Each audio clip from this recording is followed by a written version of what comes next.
अगर आप इस तरह कार्रवाई करेंगे कि क्योंकि वो हम देख करके आ गए सारस, तो याद रखना आप भी अपने घर में कोई पालतू नहीं रख सकते। उस समय आएगा, समय बदलेगा तो आप चीजों को नहीं पाल पाओगे, क्योंकि अगर कानून सारस के लिए है तो कानून और जानवरों के लिए भी है।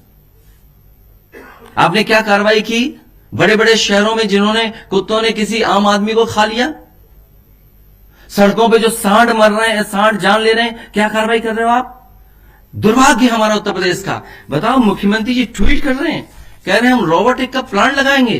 अरे मुख्यमंत्री जी, आप सांड नहीं पकड़ पा रहे हो, क्या रोबोटिक का प्लांट लगाओगे आप? और हर दिन आपके अखबारों के माध्यम से मैं पढ़ रहा हूं कि एक किसी व्यक्ति की जान जा रही है, एक्सीडेंट हो रहा है।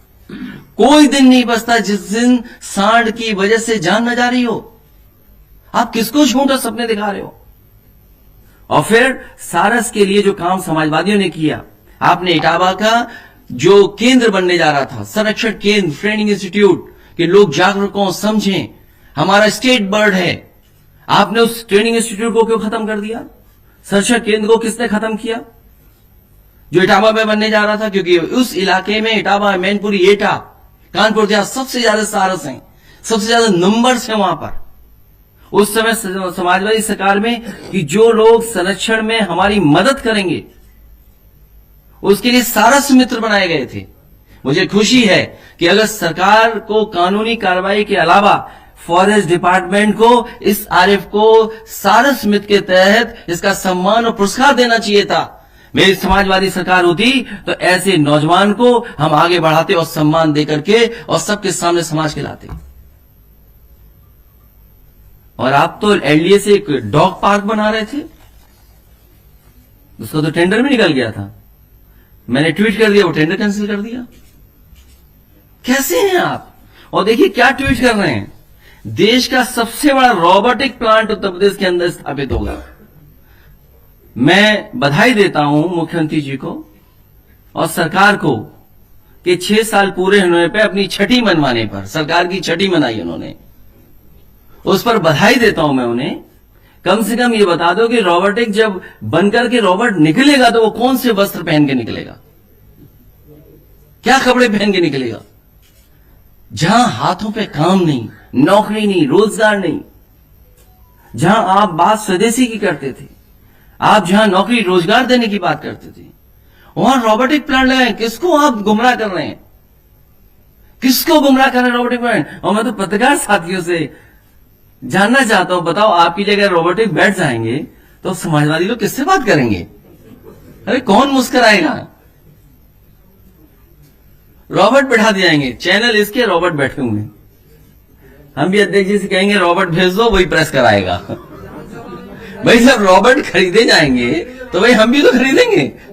भाई ये तो है नहीं कि रॉबर्ट प्लांट बना है, रॉबर्ट बन रहे हैं तो केवल सरकार के लिए होंगे, वो तो आखिरकार व्यापार और कारोबार होगा उसका। तो आप लोगों की तरफ से भी आ जाएंगे, यहां पर कुछ बैठ जाएंगे और हम लोग भी कुछ खरीद करके यहां बैठा देंगे, तो ठीक रहेगा। हम लोग पीछे से बात करते रहेंगे एक दूसरे से। किसको गुमराह कर रहे हैं बताओ? जब इन्हें हिसाब किताब देना चाहिए था 2 सरकारों का, दिल्ली और लखनऊ का। हम ये बात मानते हैं, ये हिसाब किताब है, जनता में इसलिए बात कही जा रही है अच्छी अच्छी क्योंकि वोट चाहिए आपको। 24 का चुनाव आपके करीब है, इसलिए आप सपने दिखा रहे हो कि उत्तर प्रदेश में उत्सव मन रहे हैं। क्या उत्सव मन रहा है उत्तर प्रदेश में? जिन मंत्रियों पे आरोप 1 साल, क्योंकि आप मैनेजमेंट में माहिर हैं, कई ऐसे मंत्री जिन पर सजा की है, और फिर सदन में जो लोग झूठ बोलते हो, आप ही जो उत्सव मनाने की बात कर रहे हैं, कम से कम ये बताइए कि on the floor of house ये बात कही गई कि नीति आयोग ने उत्तर प्रदेश को कहां खड़ा किया है, किस जगह आप खड़े हैं। आपने सस्टेनेबल गोल्स को अचीव करने के लिए रात भर जगाया, लोगों को, अधिकारियों को जगाया, विधानसभा चलाई। आप सस्टेनेबल गोल्स पे कहां पहुंचे हैं? आप हेल्थ सेक्टर में कहां पहुंचे हैं? आप और शिक्षा के क्षेत्र में कहां पहुंचे हैं? और सोचिए हमारा आपका शिक्षा क्षेत्र जो सबसे महत्वपूर्ण है, जो आने वाली जनरेशन फेस करेगी, सबसे क्रिटिकल मोड पर खड़े हैं हम लोग, सबसे नाजुक स्थिति में पहुंच गया है हमारा शिक्षा का विभाग। आप प्राइमरी एजुकेशन देखो कहां पहुंच गई है। 8000 ऐसे स्कूल हैं जिसमें एक टीचर है, 8000। हायर सेकेंडरी का पता ही नहीं क्या हो रहा है। हायर एजुकेशन, टेक्निकल एजुकेशन में क्या हाल कर दिया। कहां की नई परंपरा आई है कि आप हिम्मत नहीं जुटा सकते सस्पेंड करने की, कार्रवाई करने की। जिस संस्था के पास पावर नहीं है वो कार्रवाई कर रही संस्था, उस स्थान से कार्रवाई हो रही है। और एक वाइस चांसलर को बचाने के लिए क्या नहीं हो रहा। सोचिए शिक्षा का स्तर ये। और ये तस्वीरें मीठी मीठी आती हैं, ये तस्वीरें समझौते की तस्वीरें हैं कि आज हम उनसे मिलने जा रहे हैं, वो हमसे मिलने आ रहे हैं। और फिर 75 जनपदों में एक एक मेडिकल कॉलेज जरूर होगा। अरे किसने मना किया। गोरखपुर का जो मेडिकल कॉलेज के अंदर बच्चों के लिए सुपर स्पेशलिटी हॉस्पिटल बन रहा था, वो 14 स्टोरी बिल्डिंग थी, इन्होंने काट के 10 स्टोरी कर दी। जो मुख्यमंत्री अपने ही क्षेत्र का विकास रोकते हों। 14 स्टोरी बिल्डिंग बननी थी सुपर स्पेशलिटी बच्चों के अस्पताल की। चलना न चलना वो दूर, 14 फ्लोर की थी, 10 फ्लोर की पहुंचा दी। सैफई का अगर ऊंचा अस्पताल बन रहा था, नीचे कर दिया, हमें कोई दिक्कत नहीं है। ये नई तरह की चीज हो रही है कि बिल्डिंग अगर बड़ी है इसको काट दो, छोटी कर दो। और तभी तो बजट नहीं खर्च हो रहा। आपका स्वास्थ्य विभाग क्या बजट खर्च किया आपने। आप स्वास्थ्य विभाग का बजट नहीं खर्च कर पा रहे। और जो मेडिकल कॉलेज हैं, क्या उनमें professor, assistant professor, associate professor की पूरी है संख्या। जो स्टाफ आपको जरूरी है वो है क्या। मुझे याद है मैंने on the floor of house का जो वित्त मंत्री थे उनके मेडिकल कॉलेज की मैंने स्थिति बताई कि जो मेडिकल कॉलेज आपका शाहजहांपुर में है, जिसका सबसे पहले शिलान्यास समाजवादी सरकार में और उस समय के जो स्वास्थ्य मंत्री थे वो नड्डा जी थे, हम लोगों ने उसका शिलान्यास किया था। पहला मेडिकल कॉलेज जो सेंट्रल स्टेट के दोनों के साथ मिलकर बनना था। आज आप उसकी स्थिति देख लीजिए। आप देख लीजिए, इमरजेंसी में ले आइए यहां पर किसी मरीज को, अगर न रेफर कर दिया जाए मरीज तो बताइए। ऑपरेशंस नहीं है, दवाई नहीं है, मशीन्स ऑब्सोलीट हो गई। आपने बताओ 5 साल में जो हमारी प्रेस्टिजियस इंस्टीट्यूशंस हैं, पीजीआई है, लुई इंस्टीट्यूट है, केजीएमयू है, आपने बताइए कितनी मशीनें खरीदी होंगी। आप गरीब को इलाज देना ही नहीं चाहते हैं और क्या सपना दिखा रहे हैं कि सब में मेडिकल कॉलेज बन जाएगा। एक चीज जरूर कहते हैं मुख्यमंत्री कि हमने रिकॉर्ड पेमेंट किया है, रिकॉर्ड पेमेंट गन्ने का हुआ है। लेकिन यह सरकार नहीं बताती कि अभी भी किसानों का गन्ने का पैसा बकाया है। और हम में से आप में बहुत सारे लोग बैठेंगे, अगर डेटा देखेंगे तो आपको पता लगेगा कि कितने चीनी मिल अभी भी बकाया नहीं दे रही हैं।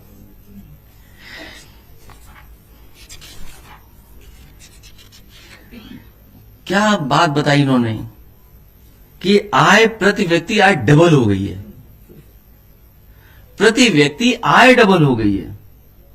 पता नहीं कौन सा इकोनॉमिस्ट बैठा हुआ है, कौन अर्थशास्त्री है, कौन विभाग के अधिकारी हैं जो ये बता रहे हैं कि प्रति व्यक्ति आय दोगुनी हो गई। कहां से नाप रहे हैं आप। और इसी तरह आपने ये कहा कि जो हमारी ग्रोथ रेट है बजट की स्पीच में 16%, 16.9% है। वो दिखाइए जरा स्क्रीन पे हो तो। वित्त हमारे मंत्री जी ने कहा कि 16 पॉइंट इतनी हमारी ग्रोथ रेट है।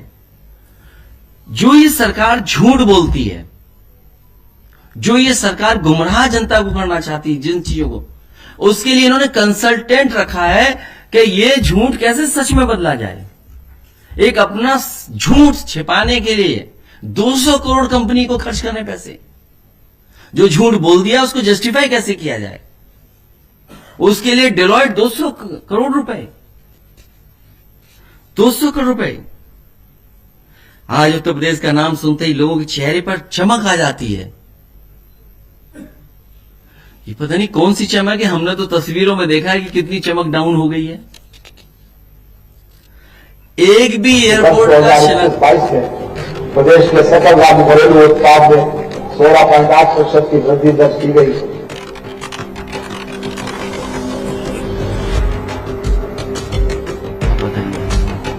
अगर ये बात गलत हो तो बता दो आप।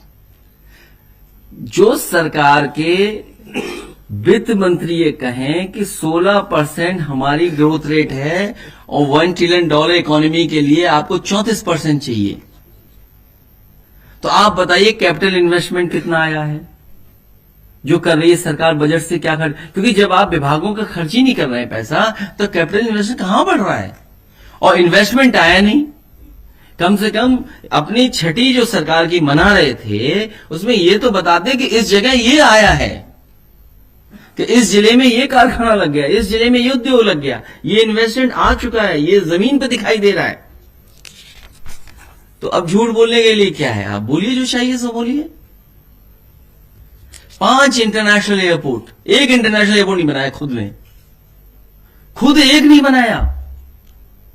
अगर एक खुद बनाया हो तो बता दो हमें। हवाई पट्टी बढ़ा दी, हवाई जहाज उतर गया।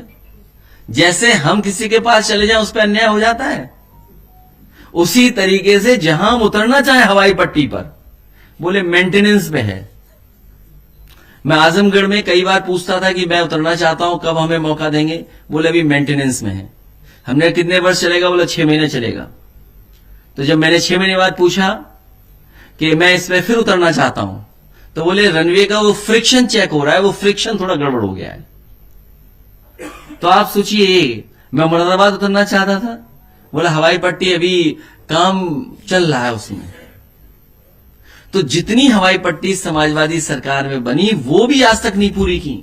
मुरादाबाद का हवाई अड्डा, हवाई पट्टी नेताजी ने बनाया, एक्सटेंशन हम लोगों ने दिया। चित्रकूट नेताजी ने बनाया, उसका एक्सटेंशन हम लोगों ने दिया। आपका कुशीनगर की पूरा का पूरा समाज सरकार का है, इनका कुछ भी नहीं है उसमें। 5 इंटरनेशनल एयरपोर्ट बनाए इन्होंने। प्राथमिकता में गांव, गरीब और किसान, नौजवान है। नौजवान को तो नौकरी नहीं दे रही है लोग। हर बार ये पूछा सरकार से कि आप बेरोजगारी दर मत बताइए, रोजगार दर बताइए। आप कहते हो 4.2 है हमारी अनएम्प्लॉयमेंट रेट। इसका मतलब यह है कि सबको आपने नौकरी रोजगार दे दिया।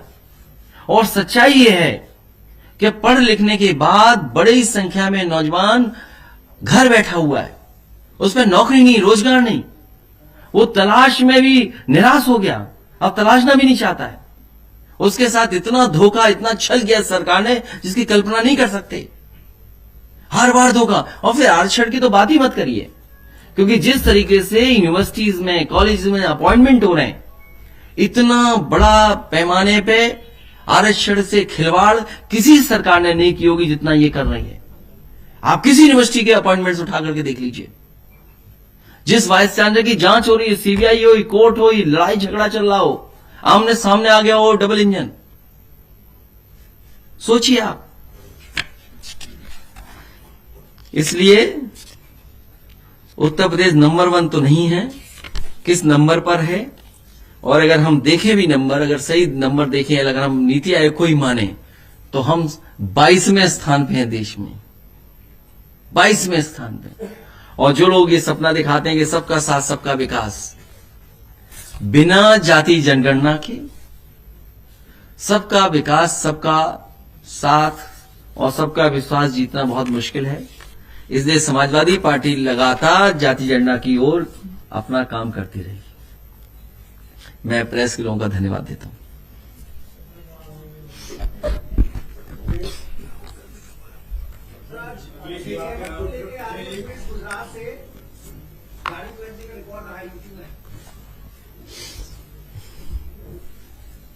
आपने बताया कि सरकार झूठ बोलती लगातार, एम्प्लॉयमेंट का कोई व्यवस्था नहीं है। तो झूठ को आप लड़ेंगे कैसे? कि तो उनके पास अखबार, उनके पास पैसा है, आपके पास पता नहीं क्या अखबार, आपको अखबार निकालते मिलेंगे। और इससे आप लड़ेंगे कैसे? नंबर 1, उनका जो मीडिया मैनेजमेंट है या और सारा। हाँ, और चूंकि आप स्वयं सत्ता में रहे तो आपको मालूम है सरकार करोड़ों रुपए इस बात पर खर्च करती है कि सूखे चेहरे को कैसे चमकाया जाए। वो काम कोई भी सरकार करेगी। उसके अलावा जो अपडेट विकसित हो गई है, जिस पर मुख्य समस्या है, एक जो मैंने आपको बताया कि अनएम्प्लॉयमेंट नहीं है, उसका हुआ है। और अब जो एक परसेप्शन की लड़ाई हो रही है कि आप अगर कोई बात कह देंगे, हम आपको कोर्ट से सजा दिला देंगे, आपकी सदस्यता चली जाएगी, तो आपको क्या फायदा होगा कि नंदा जी कहे तो 39 सीटें जीत लेंगे, वो 39 सदस्यता रद्द कर देंगे। ये कौन सा मुद्दा आपके लिए ज्यादा इम्पोर्टेंट है, और क्या आप डेमोक्रेसी से इसको बचाना सबसे ज्यादा महत्वपूर्ण समझते हैं या इन मुद्दों पर ज्यादा? मैं धन्यवाद देता हूं क्योंकि बहुत महत्वपूर्ण सवाल खड़ा किया है। सबसे बड़ा सवाल तो यही है कि लोकतंत्र बचेगा कि नहीं बचेगा। और बीजेपी दल नहीं है, न जाने कैसा संगठन है। उस संगठन से लड़ने के लिए सबसे मुश्किल बात जो है, एक बार मैंने दिल्ली में एक बड़े चैनल के सामने कहा कि सवाल यह नहीं है कि कम्युनल कौन है। हमारे देश का अगर पढ़ा लिखा और जागरूक लोग अगर वो कम्युनल हो जाएं, वो झूठ को झूठ मानने लगे, झूठ को सच मानने लगे, इससे बड़ा खतरा समाज को और लोकतंत्र को कोई नहीं हो सकता। हम उस स्थिति पे पहुंच गए हैं। सरकार कुछ भी करे, लेकिन जो परसेप्शन, जो पॉलिटिकल क्रेडिबिलिटी की बात आए या क्रेडिबिलिटी जिसकी भी खतरे में आएगी। मुझे याद है जैसे ही मैं सुबह निकला और मुझसे प्रेस के लोग सवाल पूछने लगे, उन्होंने कहा कि इस सरकार का 1 साल पूरा हुआ है। मैंने कहा 1 साल नहीं, 6 साल पूरे हुए हैं। और देखिए क्या हुआ, मैं जहां गया मैंने 1 साल का जवाब नहीं दिया, मैंने 6 साल की बात की। तो सरकार को छठी मनानी पड़ी नहीं मनानी, सरकार को स्वीकार करना पड़ा कि हां ये 6 साल पूरे सरकार के हो गए हैं। वरना हमारे पत्रकार साथी तो 1 साल का सवाल जवाब पूछ रहे थे। इसलिए हम आपको धन्यवाद देते हैं हमें याद दिलाने के लिए कि लड़ाई किस दिशा में लड़नी है। हम लोग गांव जाएंगे, 5 जून तक हमने तय किया है, क्योंकि वो पर्यावरण दिवस है। उस दिन तक हमने तय किया कि समाजवादी पार्टी का हर बूथ पर हमारा संगठन हो, हमारे कार्यकर्ता हो, तभी भारतीय जनता पार्टी का मुकाबला कर पाएंगे।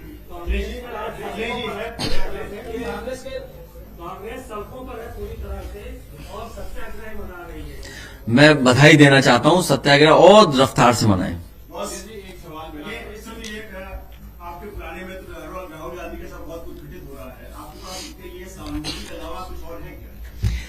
ये जो हुआ है राहुल गांधी जी के साथ इसी उत्तर प्रदेश में, सबसे पहले आदरणीय आजम खान साहब के साथ हुआ, उनके बेटे के साथ हुआ। और जो शुरुआती दौर में जो केस जिन्होंने किए थे वो कांग्रेस के भी लोग थे। अगर आपको याद हो तो लगातार उत्तर प्रदेश में समाजवादी पार्टी लड़ रही है। जो कानूनी लड़ाई लड़ सकते हैं वो लड़ सकते हैं। आप कोर्ट में क्या लड़ सकते हैं, आप बताइए मुझे। अगर कोई इस कोर्ट का सहारा लेगा, कोर्ट के खिलाफ कौन बोल लेगा? हमें अंतोगतवा यही रहता है कि हमें कोर्ट हमें न्याय देगा। आप देखिए दीपक यादव पूर्व विधायक, उसका कोई लेना देना नहीं था घटना से, लेकिन उठा करके उसको फंसा दिया। रमाकांत यादव आजमगढ़ के कितने साल पुराना केस आकर के आपने उन्हें फंसा दिया, उलझा दिया। यही इरफान, आप 2 चीजें देखिए, रामपुर के केस में और कानपुर के केस में 2 अधिकारी दूसरे प्रदेश से लाए गए और उन्हें टारगेट दिया गया कि इन दोनों की आपको सजता लेनी, इन दोनों को आपको परेशान करना है।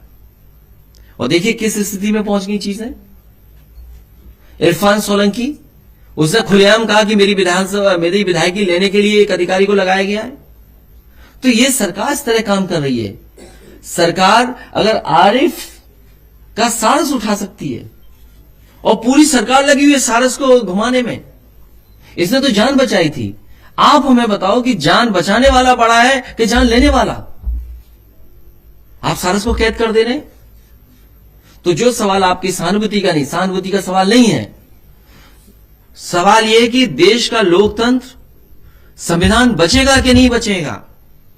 हम सहानुभूति नहीं दे सकते किसी दल को, लेकिन हम ये कह सकते हैं कि जो प्रदेश में जो दल हैं जो मजबूती से भारतीय जनता पार्टी से मुकाबला कर रहे हैं, उन दल का सहयोग और मदद उन राष्ट्रीय दलों को करना चाहिए। और राष्ट्रीय दलों को ये भूल जाना चाहिए कि क्षेत्रीय दल उनका कोई नुकसान कर रहे हैं। अगर कभी भी क्षेत्रीय दलों का नुकसान हुआ है तो आप में से बहुत सारे वरिष्ठ और सीनियर जर्नलिस्ट हैं, दिल्ली की सरकारों ने हमेशा क्षेत्रीय दलों का नुकसान किया है। आज सीबीआई, ईडी, इनकम टैक्स क्षेत्रीय दलों के ऊपर है। सबसे ज्यादा क्षेत्रीय दलों को इन चीजों का सामना करना पड़ा है, चाहे नेताजी हो, लालू प्रसाद यादव जी हो, चाहे जलता रही हो, चाहे आज स्टालिन हो, चाहे केसीआर साहब हो, चाहे आपकी दिल्ली की आप पार्टी हो। आखिरकार किसको सामना करना पड़ रहा है? इसलिए राष्ट्रीय पार्टियों का खतरा रीजनल पार्टीज नहीं है। रीजनल पार्टीज राष्ट्रीय पार्टी का मुकाबला करेगी, ये स्थिति आ गई है।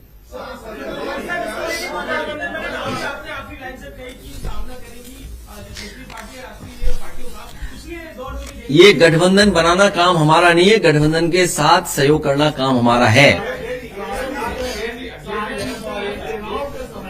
2024 के समय एक ही मुद्दा बढ़ जाएगा, वो आप कैसे? देखिए ये बहुत पुराना मुद्दा है और भारतीय जनता पार्टी अंग्रेजों से सीखे डिवाइड एंड रूल, कि बांटो और राज करो। और केवल हिंदू मुसलमान में नहीं बांटना है। हिंदुओं को कैसे बांटे, हिंदुओं में कैसे नफरत फैलाएं? आप देखिए भगवान की क्या कृपा हुई। हम और आप यही तो मानते हैं कि कभी कभी जवान पे सरस्वती आ जाती है।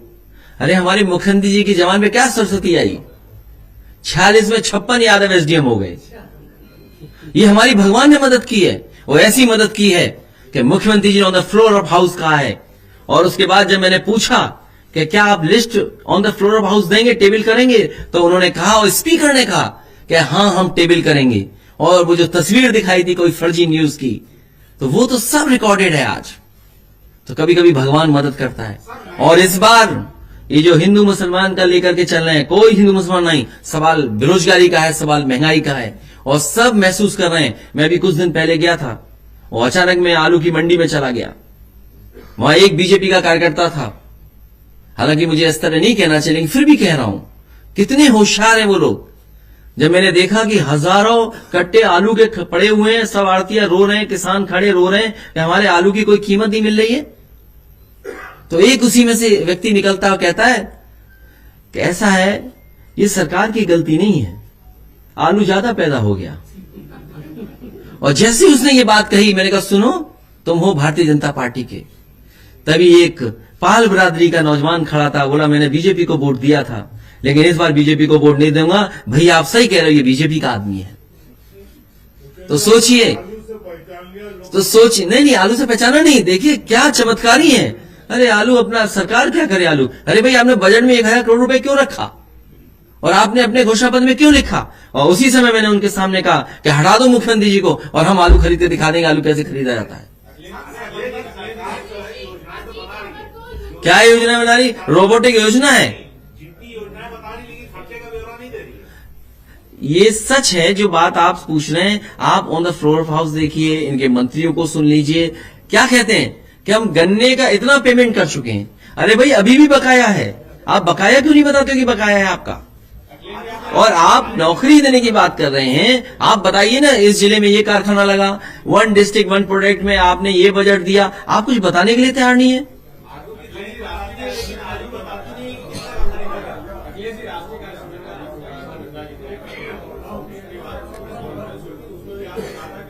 हमारे साथ जो मौजूदा दल है, उनके साथ चुनाव लड़ेंगे कि नए विचारधारा के लोगों को तलाशना मुश्किल है। इधर आप कह रहे हैं कि राष्ट्रीय दलों को क्षेत्रीय दलों का सहयोग करना चाहिए, तो ऐसे में क्या सोच? लो ये बात नहीं समझ में आई आपको? जो दल हमारे साथ गठबंधन में है उनको साथ लेकर के चलेंगे, और राष्ट्रीय दल जो बीजेपी से लड़ना चाहते हैं और उन्हें ये लगता है कि ये दल मजबूत है, ये मुकाबला कर सकता है। और मैं याद दिला दूं आपको, जब नीतीश कुमार जी कई दलों के लीडर से मिले थे तो उन्होंने यही कहा था कि जो दल जिस क्षेत्र में या जिस प्रदेश में मजबूत है उसको आगे आकर के लड़ना चाहिए, मुकाबला करना चाहिए और उसके ही गाइडेंस पे चलना चाहिए। नहीं, मुझे उम्मीद है कि न्यायालय उनके साथ न्याय करेगा। और मानहानि की दावा, अगर मानहानि की बात है तो बताओ, पिछड़ों का हम पिछड़े ही हैं मान लीजिए, आपने गंगा जल से मुख्यमंत्री आवास धुलवाया, तो क्या है मानहानि का दावा नहीं करना चाहिए मुझे? क्या मानहानि का दावा नहीं होना चाहिए इस पर?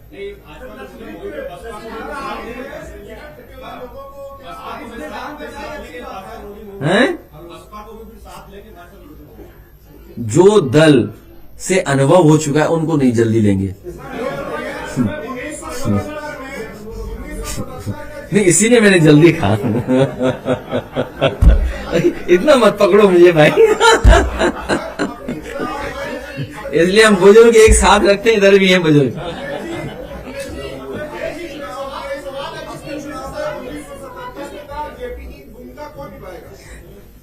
देखिए, अब जेपी होगा कोई नहीं होगा, लेकिन जो आंदोलन और जो संघर्ष, जो रास्ता जेपी ने दिखाया, मैं समझता हूं उस दिशा में जनता मदद करेगी।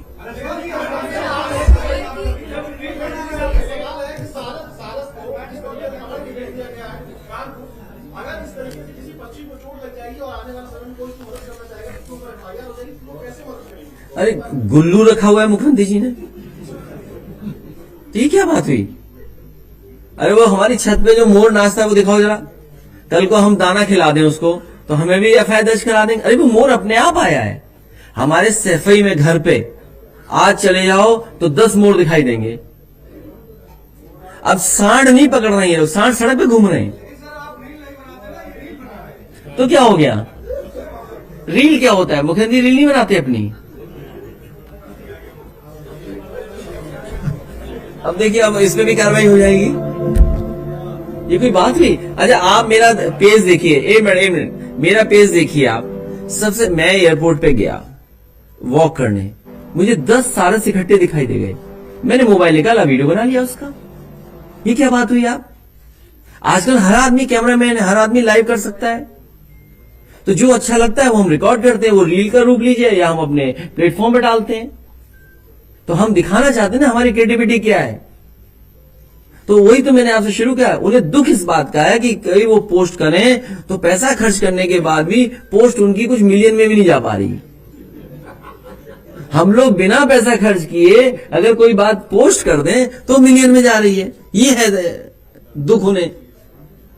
और आप बताइए, हमने सारस का लगाया और मेरे आप पेज पे देखो कितनी बार सारस लगाया मैंने, तो कोई अचानक प्रेम आरिफ के प्रति नहीं हुआ, क्योंकि आरिफ ने सारस की जान बचाई, इसलिए मुझे लगा कि मैं उनके यहां जाऊं और उसको बधाई दूं जाकर के। बस सरकार को यही बुरा लगा, अगर मैं न गया होता तो उन्हें किसी रील से दिक्कत नहीं थी। अरे स्टोरी बीबीसी कर रहा था, सब स्टोरी कर रहे थे, आप कर रहे थे, हम कर रहे थे। उन्हें तकलीफ परेशानी इसी बात की। और सवाल यह है कि अगर 2019 में महावत मारा गया और 2023 में 3 लोगों की जान ली गई, मुख्यमंत्री जी के स्वजाति विधायक के यहां, उनके पड़ोसी के यहां, इस फॉरेस्ट डिपार्टमेंट ने क्या कार्रवाई की? और जांच अगर करना चाहते हो कार्रवाई, तो पूरे उत्तर प्रदेश में जिस तरीके से पेड़ लगाने के लिए लूट और भ्रष्टाचार हुआ है, आप कल्पना नहीं कर सकते। पेड़ नहीं, पेड़ तो दिखेंगे ना। आपने रिकॉर्ड पे बताया कि पेड़ यहां लगाया है। अभी तक ये सरकार 100 करोड़ से ज्यादा पेड़ लगा चुकी है और बताती है कि हम 2022 तक 100 जाने कितने पेड़ लगा देंगे, 175 करोड़ पेड़ लगाएंगे। बताइए, 175 करोड़ पेड़ लगाने का झूठ बोल रहे हैं सरकार। और मैंने आपसे कहा कि डियर और एंटीलोप्स मारे गए 50, उस पर क्या कार्रवाई की आपने? ये इसलिए कर दी कि हम उसका सारस देखने क्यों चलेंगे, हैं? अरे हम आप झाड़ी में बैठे हैं, यहां पर जंगल में बैठे होंगे।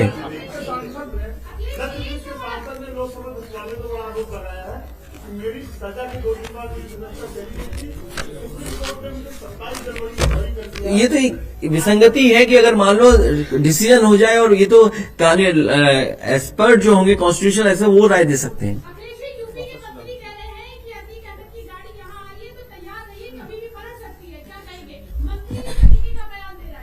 कौन मंत्री दे रहा है? पता नहीं, उनको पहले मुख्यमंत्री जी ने फोन करके बता दिया होगा कि इस जगह पर गाड़ी पलटा देंगे। और मैंने उस समय भी कहा था कि जिस समय आप गूगल से और अमेरिका से मदद ले लोगे, आपको पता लग जाएगा कि किस समय गाड़ी पलटी है और किसने पलटाई है। ये सब डॉक्यूमेंटेड है, सैटेलाइट पे सब होगा, ये रिकॉर्ड जाने वाला नहीं है। ये गलती मत करना आप। ये 3 साल बाद, 4 साल बाद भी अगर अमेरिका से निवेदन करोगे, अपील करोगे और वो निकाल के रिकॉर्ड देगा कि हर सेकंड का अगर मैप आप मैप करोगे तो आपको पता लग जाएगा गाड़ी कैसे पलटी है। नहीं, वो तो क्यों नहीं चल सकता है? तो कौन से रॉबर्ट? क्या लाल टोपी पहन के आएगा? क्या बात कर रहे हो आप भी? रॉबर्ट का कमाल नहीं है, टेक्नोलॉजी का कमाल है, सैटेलाइट का कमाल है। अरे भाई, पुराने जमाने मॉडल पत्रकार हो। अच्छा ये बताओ पत्रकार साथी, इस सरकार ने कहा कृत्रिम बारिश कराएंगे, याद कीजिए। अच्छा कहां कृत्रिम बारिश हुई? और जिस देश को काम चाहिए हो, जिस देश को हाथ को रोजगार चाहिए हो, आप रोबोट बना रहे हो। आप बताओ। तो इसीलिए मैंने कहा कि आप हट जाओगे, आप भी एक खरीद लोगे रोबोट, यहां बैठा दोगे अपने प्रेस की तरफ से। रोबोट जरूरी है?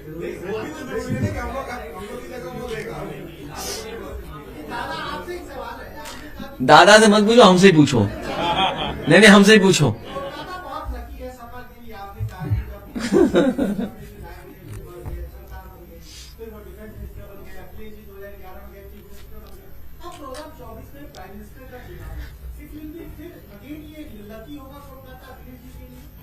देखिए 2024 चुनाव में जो संदेश हम लोग देश में दिया, उत्तर प्रदेश से ही भाजपा का सरकार बने।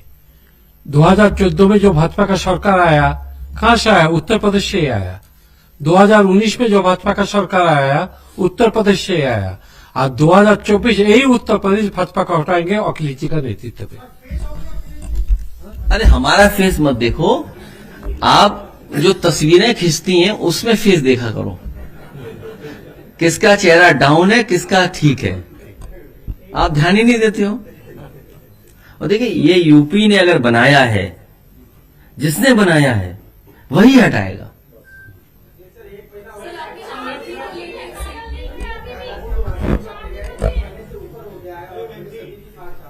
क्या चीज? देखिए आप आधी अधूरी बात क्यों करते हो? आपको पूरी बात यह करना चाहिए कि एक बार इलेक्शन कमीशन को भी इंतजार करना पड़ा था नॉमिनेशन के पेपर्स को ठीक कराने के लिए। वो कौन सी सरकार थी? याद कीजिए आप। क्या आप कह सकते हैं ये बात? क्या कोई कह सकता है ये बात? एक आध पत्रकार साथी ने तो कहा है, सरकार खुद जानती है। और फिर वहां पर भारतीय जनता पार्टी के, बीजेपी के लोग भी शामिल हैं, जमीनों में उनके विधायक भी शामिल हैं, जमीन का कारोबार करते थे। बीजेपी के लोग उन पे कार्रवाई क्यों नहीं कर रहे हैं? ये भू माफिया, महोत्सव, उत्सव, चेहरे खिल जाते हैं। अरे ये बताओ ना कि उत्तर प्रदेश के 10 टॉप माफिया कौन है? उन 10 टॉप माफियाओं में आप बताइए कौन कौन है, या ये बताइए 50 से ऊपर मुकदमे किन लोगों पर हैं? क्या आप सूची नहीं जारी कर सकते हो? आपने कहा हम सूची जारी कर देंगे। आप बताइए, हाउस में मुख्यमंत्री ने कहा था कि नहीं कहा था? क्यों नहीं जारी कर रहे हैं आखिरकार? तो आप सोचिए कि इन्हें ये सब साजिश है, षड्यंत्र है, और केवल उत्तर प्रदेश का चुनाव चाहिए इन्हें, चुनाव। इसीलिए समाजवादी पार्टी की जिम्मेदारी है कि बूथ स्तर पर जो बुनियादी समस्याएं हैं, आज भी इलाज नहीं मिल रहा, आज भी दवाइयां नहीं है, आज भी पढ़ाई नहीं है, आज भी रोजगार नहीं है। और बताओ उत्तर प्रदेश जनता क्या दे आपको? 2 बार प्रधानमंत्री, 2 बार उत्तर प्रदेश सरकार, कह रहे 1 साल पूरा हुआ, 6 साल हो गए पूरे, 7वां बजट पेश हो गया। अब बताइए कितने बजट खर्च करोगे आप? उत्तर प्रदेश कब सुधरेगा, कब खुशहाल होगा? ये पिक एंड चूज करते हैं कि क्या पिक करना है, क्या चूज करना है। और अगर ये आरिफ के अलावा किसी और ने सारस को पकड़ा होता तो आज न जाने कहां तुलना हो रही होती, क्या क्या तुलना हो रही होती। क्या भगवान बुद्ध के बारे में नहीं पढ़ा? सारस और हंस के बारे में क्या था? कौन बड़ा है? मैं बचाने वाला बड़ा है। और अगर सारस की जान गई तो उसके लिए जिम्मेदार मुख्यमंत्री होंगे खुद।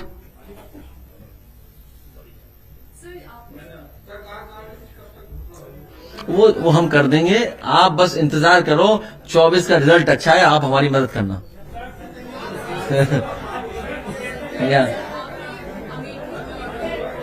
एक मिनट रुक जाओ, एक मिनट।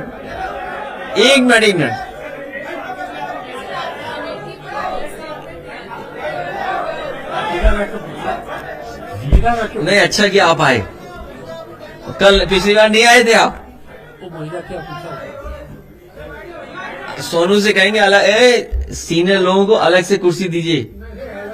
नहीं नहीं नहीं, अलग से नहीं, वो कुर्सी गड़बड़ अलग से मांगेंगे। आजकल ये भी है ना, किस कुर्सी पे बैठे हो, ये भी तो झंझट है। आपने अमेरिका को लेकर जो स्टेटमेंट दिया था कि वहाँ की कार्यकर्ता कांग्रेस की सभा को मदद नहीं करते, हो सकता है आप वहाँ अब बताओ, आरिफ है, सारस हो गया, छिन गया ऐसे सारस, तो कौन मदद कर रहा है? अब वो अपनी परेशानी में फंस गए। तो मुझे मेरा सवाल ये कि वो अपनी परेशानी सस्ता बचाएं कि सारस बचाएं? मेरा सवाल ये कि वो सिग्नल था पार्टी को कि आप हमें फ्रंट सीट में आने दीजिए, और यदि ऐसा होता है तब भी आप ये अपनी क्या उम्मीदवार खड़े- राजनीति में ही नहीं होता है। समाजवादी पार्टी वहां जीतती है, विधायक जीतते हैं हमारे। और हमारा आपकी जानकारी होनी चाहिए, पार्टी को बदनाम करना था तो एक विधायक को कितना अपमानित मंत्री को होना पड़ा अखबार टीवी के माध्यम से। और अभी पता करिए, खिचड़ी खिलाई जा रही थी, क्योंकि पता है कि चुनाव आ गया करीब, खिचड़ी खिलाई जा रही थी। तो ये सवाल ये है कि बीजेपी को हराना हमारा लक्ष्य है। बीजेपी जीत जाए ये नहीं हम चाहते हैं, हम चाहते हैं बीजेपी हारे। वहां पर उस हारे, वहां भी बीजेपी हारे तभी तो कोई जीतेगा। क्या हम बीजेपी को जिताने के लिए किसी की मदद कर रहे हैं?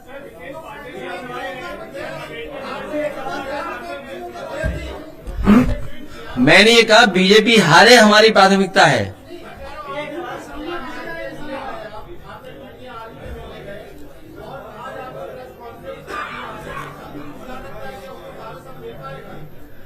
देखिए, वो कानून है, मैं ये कहता हूं कानून के हिसाब से कार्रवाई होगी। लेकिन सवाल ये है कि हाथी मार रहा है, आपने क्या कार्रवाई की? इसके ऊपर मुकदमा क्यों लगा रहे? उसने तो जान बचाई है। और ये सोचते हैं कि अकेला है, न जाने कितने पक्षी प्रेमी हैं। अगर ये जेल जाएगा, न जाने कितने पक्षी प्रेमी जेल चले जाएंगे और सड़कों पे आंदोलन करेंगे। आप और हम लोग कहा जाता है कि चिड़िया बचाइए, कौन सी वो छोटी वाली गौरैया, बताइए आप। अब गौरैया को हम खाना खिलाएं, कोई बात हो जाए, हम उसको उठा के ले जाएं, तो पता लगा मुकदमा हम पे ही हो जाएगा। तोता रखते हैं, कबूतर रखते हैं लोग। देखिए, ये आप कानून में मत जाइए, कानून में मत जाइए, केवल इसमें जाइए कि हम इससे मिलने चले गए।